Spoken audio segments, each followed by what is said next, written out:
The lights in the grand debate hall cast a golden glow over the polished wood stage. The air was thick with anticipation, the kind that only comes before a battle not of fists, but of words. Then he walked in.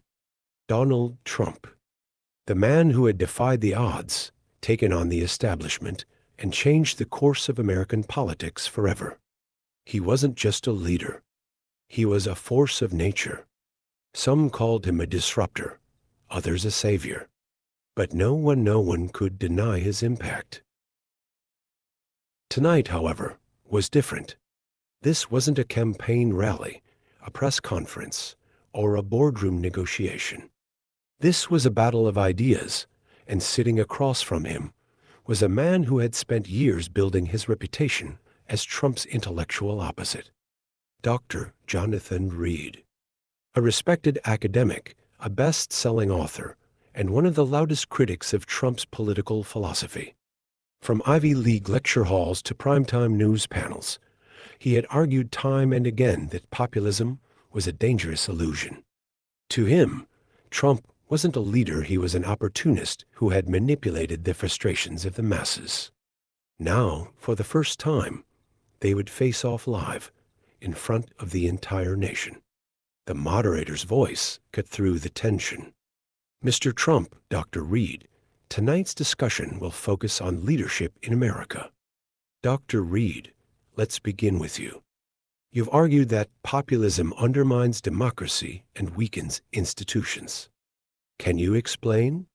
Dr. Reid smiled the kind of smile that said he was ready for battle. Absolutely, he began. Leaders like President Trump don't build, they destroy. Populism thrives on resentment, not reason. It convinces people that expertise is the enemy, that tradition is corruption, and that the simplest answers are always the best. And no one has mastered that narrative more than Donald Trump. His words were sharp, polished, and rehearsed to perfection. He spoke with the confidence of a man who had already won in his mind. Trump, however, remained still, watching him like a hunter waiting for the perfect moment. Dr. Reid continued, if we look at history, great leaders were visionaries: Roosevelt, Lincoln, Kennedy. They didn't pit people against each other. They didn't manufacture crises to rally support. They understood governance, diplomacy, and the weight of responsibility. The audience nodded, some in agreement, some in quiet skepticism. Then, slowly, Trump leaned forward. Jonathan, he said, shaking his head. That was a very nice little speech. Very fancy, very intellectual. But let me ask you something. If the so-called experts you love so much are so brilliant, why is this country falling apart? A murmur rippled through the audience. Trump wasn't waiting for an answer. You talk about expertise like it's some kind of magic wand. But who led us into endless wars? Who let China steal our jobs? Who built a system where working-class Americans got poorer while politicians got richer? Not the populists, the so-called geniuses sitting in Washington and talking in rooms like this. Dr. Reid's confident smile faltered just slightly. Trump turned to the audience, shifting from sharp to conversational, like he was speaking directly to them. These guys, they sit in their ivory towers, writing books about why you should trust the system. But I ask you, when was the last time the system worked for you? Applause erupted from sections of the audience. Even some who had expected an intellectual beatdown were now leaning in, intrigued. Dr. Reid cleared his throat, sitting up straighter. He wasn't about to let Trump take control of the debate so easily. Mr. Trump, he said, regaining his composure, you talk about the real world as if it's some mystical place only you understand. But reality isn't about slogans, it's about results. And under your leadership, the national deficit skyrocketed, international alliances weakened, and Trump raised a hand, cutting him off.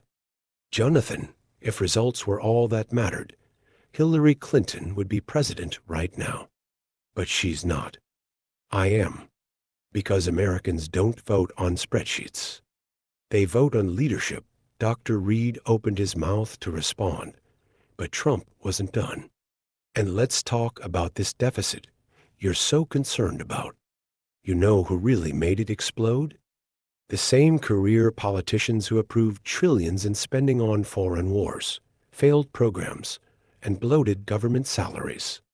I tried to put America first, and you call that dangerous? You call that reckless? Give me a break. For the first time that evening, the professor hesitated just long enough for Trump to notice. Trump leaned in, his voice lower now, deliberate. You say people like me are dangerous. But tell me, Jonathan, what's more dangerous? A leader who listens to the people, or a bunch of unelected bureaucrats making decisions for them? The tension in the room thickened. This wasn't just a debate anymore.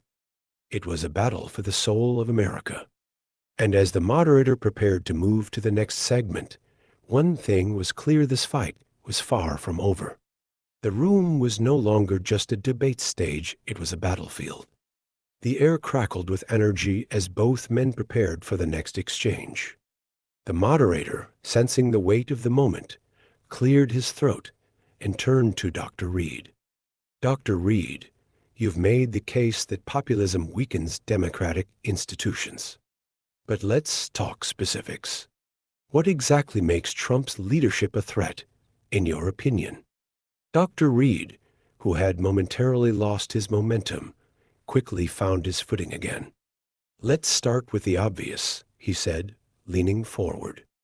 Donald Trump didn't just challenge the system, he undermined it. He waged war on the media, dismissed intelligence officials, questioned the integrity of elections, and turned every institution into a battlefield. A president should unite, not divide. Trump smirked, shaking his head slightly, as if he had been waiting for that argument all along. Jonathan, you sound like every failing news anchor on CNN. He shot back. Let me tell you something: when the media lies, when bureaucrats push their own agendas, when elections have serious concerns, shouldn't a leader call that out? Or should he just sit there and smile like a puppet? The audience stirred. Some clapped. Others remained tense. But all of them were listening. Dr. Reid, unfazed, pressed forward. You call it calling things out, but let's be honest, it's manipulation. You used distrust as a weapon, convincing Americans that everything was rigged against them, so they'd put their faith in you instead of in facts. Trump leaned back, arms crossed, eyes locked onto his opponent. Jonathan, the difference between you and me is that I live in reality, he said. You live in a world of theories and textbooks. Let's talk about facts. When I was in office, we had the strongest economy in decades, the lowest unemployment for African Americans, Hispanic Americans, women. We were respected on the world stage. And when I left, what happened? Inflation through the roof, foreign leaders laughing at us, and a country that feels weaker than ever. Dr. Reid wasn't about to let Trump have the last word. You're great at rewriting history, Mr. Trump, he said, his voice sharp. But leadership isn't just about short-term success, it's about long-term stability. And under you, America became more divided than it had been in generations. Trump's expression remained unreadable. Jonathan, you want to talk about division? Let's talk about the people running this country for decades before me. They shipped jobs overseas, let crime spiral out of control, and let big tech silence half the population. I didn't divide America, I just exposed the people who already had. A hush fell over the crowd. Dr. Reid's jaw tightened. You call that exposing the truth, but what about responsibility? A real leader doesn't just throw fuel on the fire. He finds a way to bring people together. Trump's eyes narrowed slightly. And tell me, Jonathan, what exactly did all these so-called unifying leaders do before me? Did they bring jobs back? Did they stop the endless wars? Did they make life better for the working class? No, they gave speeches just like this one, pretending to care while they cut deals behind closed doors. Dr. Reid shook his head, exhaling sharply. "This is what you do," he said. "You blame. You attack. But what you don't do is take responsibility." Trump raised a finger. "Wrong. I took responsibility for the people who had been ignored for decades. You want to talk about accountability? How about the politicians who sent our kids to die in wars they didn't care about?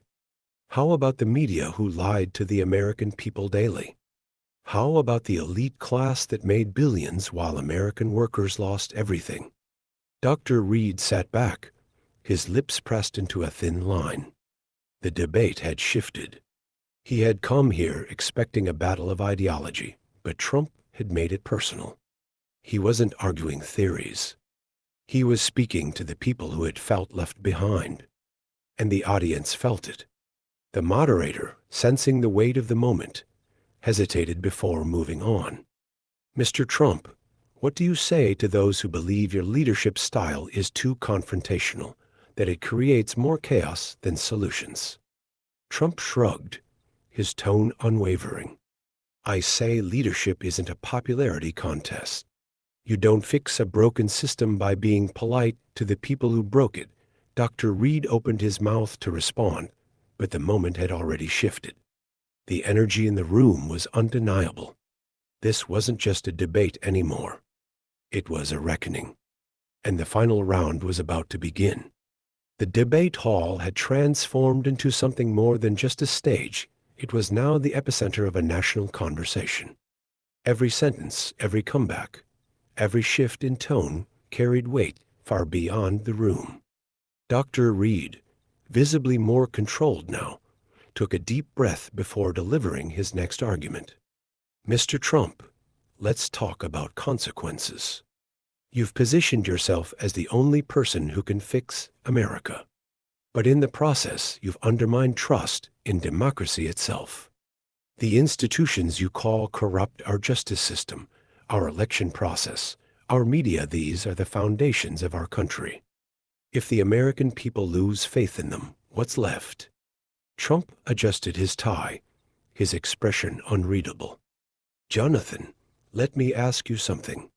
What happens when those institutions stop serving the people? When they protect the elite and silence everyday Americans? You want people to trust the system, fine. But the system has to earn that trust back first." The audience was silent. "You call me dangerous, but I ask the real questions. I say the things others are afraid to say. And you know what? Millions of Americans agree with me. They don't trust politicians. They don't trust the media. And they sure as hell don't trust the same people who created the mess we're in to suddenly fix it." Dr. Reid's expression hardened. "That's just it, isn't it? You don't fix the mess, you profit from it. You use anger as a tool. You take real frustrations and turn them into weapons. But leadership isn't just about pointing out problems, Mr. Trump. It's about solving them. And the truth is, you thrive in chaos, because chaos makes you stronger." Trump leaned in, lowering his voice just enough to draw the audience closer. "And tell me, Jonathan, who created the chaos? Who offshored jobs? Who let crime surge? Who spent decades failing the American people? Was it me? Or was it the career politicians, the corporate media, the same trusted institutions you keep defending?" Dr. Reid clenched his jaw, but Trump wasn't finished. "You talk about responsibility? Fine. I'll take it. I took responsibility when I stepped into politics in the first place, when I fought for the forgotten workers, when I challenged the political machine. The real question is, when will they take responsibility for what they've done?" The audience erupted, some in applause, others in stunned silence. Dr. Reid straightened his posture. He had one last shot to turn the tide.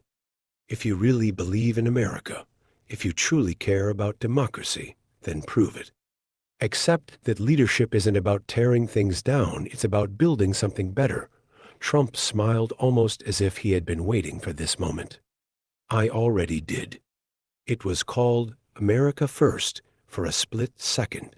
Dr. Reid had no response. He opened his mouth, but the words didn't come fast enough. The moderator, seeing the moment had reached its climax, stepped in.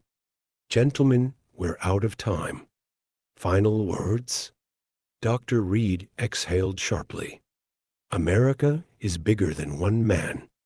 If we want a future that works for everyone, we need leaders who unite, not divide.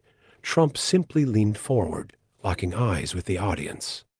America doesn't need more speeches. It needs fighters. The room was still. The debate was over. But the conversation had only just begun. If you believe in standing for truth, in questioning the system, and in putting America first, don't just watch from the sidelines. Subscribe now and be part of the movement.